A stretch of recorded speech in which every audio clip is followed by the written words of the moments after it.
అదే RTV app వార్తల్ని క్షణాల్లో చదివే అవకాశం ఉంటుంది. ఒక న్యూస్ పేపర్, ఒక టెలివిజన్ ఛానల్ మీ చేతుల్లో ఎప్పుడూ ఉంటాయి. దక్షిణ కాశీగా పేరొందినటువంటి వేములవాడ రాజరాజేశ్వర స్వామి ఆలయానికి విశిష్టమైనటువంటి చరిత్ర ఉంది.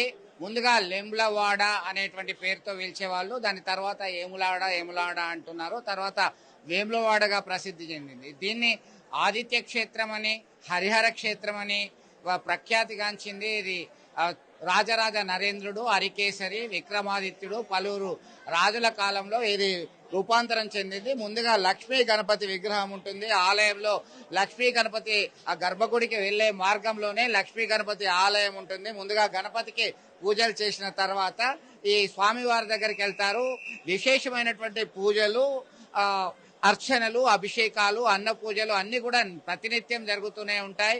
ఇక్కడ లక్షలాది మంది భక్తులు వివిధ ప్రాంతాల నుంచి వస్తారు. ఎందుకంటే కేవలం తెలంగాణనే కాదు, ఉమ్మడి ఆంధ్రప్రదేశ్, ఛత్తీస్గఢ్, మహారాష్ట్ర, మధ్యప్రదేశ్ లాంటి ప్రాంతం నుంచి కూడా పెద్ద ఎత్తున వచ్చి స్వామివారిని తరించుకుంటారు. ఆ తర్వాత గర్భగుడిలో రాజరాజేశ్వర స్వామి ఆలయములో గర్భగుడిలో ఉన్నటువంటి ఈ విగ్రహం రాజరాజేశ్వర స్వామి రూపంలో భక్తులకు దర్శనమిస్తాడు. ఇక్కడ అన్న పూజ, స్వామివారికి అన్న పూజ చెల్లిస్తే చాలా విశేషమైనటువంటి ఫలితం ఉంటుందని చెప్పేసి ఇక్కడ వేద పండితులు చెప్తున్నటువంటి పరిస్థితి. ముఖ్యంగా ఈ ఆలయంలో మరొక విశేషం ఉంది.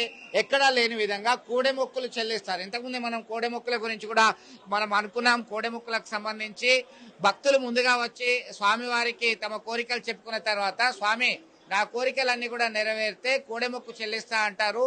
చాలా విశిష్టమైనటువంటి పవర్ఫుల్ మొక్కుగా దీన్ని కోడెమొక్కు చెప్తున్నటువంటి పరిస్థితి. మరొక విగ్రహము అర్ధనారీశ్వరుని అవతారంలో స్వామివారి సగభాగం, శరీరంలో సగభాగమైనటువంటి అమ్మవారు శ్రీ రాజరాజేశ్వర స్వామి రాజరాజేశ్వరి దేవి అవతారంలో పక్కనే ఉంటుంది. గర్భగుడికి రైట్ సైడ్ లో ఉంటుంది అమ్మవారికి కుంకుమార్చనలు, అభిషేకాలు ప్రతినిత్యం జరుగుతూనే ఉంటాయి. ఆ పక్కనే బాలా త్రిపుర సుందరి, మరొక వైపు వల్లి దేవసేన సమేత సుబ్రహ్మణ్య స్వామి ఉంటారు. ఆ స్వామి వారికి వాయువ్యం మూలంలో అక్కడ దక్షిణామూర్తి విగ్రహం ఉంటుంది. అలాగే ఈశాన్యంలో బాల రాజరాజేశ్వర స్వామి, ఎదురుగా కాలభైరవుని అవతారం ఉంటుంది. దక్షిణ ముఖంలో ఆంజనేయ స్వామి అవతారం ఉంటుంది. ఇక్కడ చుట్టూ తిరిగి వచ్చిన తర్వాత ధ్వజ సమ్మాని నుంచి ఇటు తిరిగి వచ్చేటువంటి క్రమంలో అక్కడ వీరభద్ర స్వామి, అలాగే ద్వాదశ జ్యోతిర్లింగాలకు సంబంధించినటువంటి విశేషమైనటువంటి రూపులతో శివలింగాలు ఉంటాయి.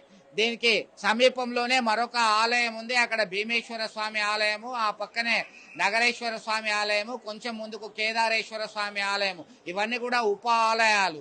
దీనిలో వేములవాడ రాజన్న ఆలయంలో మరొక ప్రత్యేకమైనటువంటి ఆలయము బద్దిపోచమ్మ ఆలయం. ఇక్కడికి వచ్చినటువంటి భక్తులు మహాశివరాత్రి సందర్భంగా, అలాగే శ్రావణ మాసం, కార్తీక మాసం, సోమవారము, శుక్రవారము చాలా అధిక సంఖ్యలో వస్తుంటారు. వచ్చి విశేషమైనటువంటి పూజలు, అర్చనలు, అభిషేకాలు, ప్రసాదాలు అన్ని కూడా చెల్లించుకుంటూ తన్మయత్వం పొందుతుంటారు వేములవాడ రాజన్న ఆలయంలో.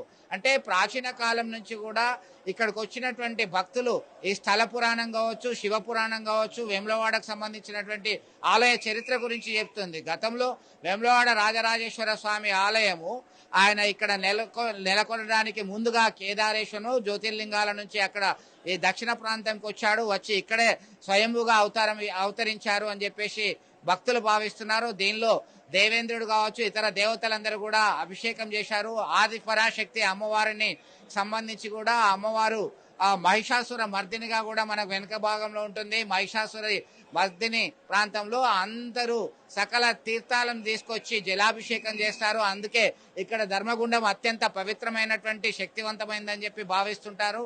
మొత్తం మీద దక్షిణ కాశీగా పేరొందినటువంటి వేములవాడ రాజన్న ఆలయంలో ఒక్కసారి స్వామివారిని స్మరించుకుంటే, దర్శించుకుంటే అంతా మంచే జరుగుతుంది అని భక్తులు ప్రగాఢంగా విశ్వసిస్తున్నటువంటి పరిస్థితి మనం గమనించవచ్చు. వీడియో జర్నలిస్ట్ సుమంత్తో కలిసి చంద్రశేఖర్, ఆర్టీవీ, వేములవాడ రాజన్న ఆలయం నుంచి. మరిన్ని వీడియోస్ కోసం ఛానల్ ని సబ్స్క్రైబ్ చేయండి. లేటెస్ట్ అప్డేట్స్ కోసం వాట్సాప్ ఛానల్ ని ఫాలో చేయండి. అండ్ లింక్ డిస్క్రిప్షన్ లో ఉంది.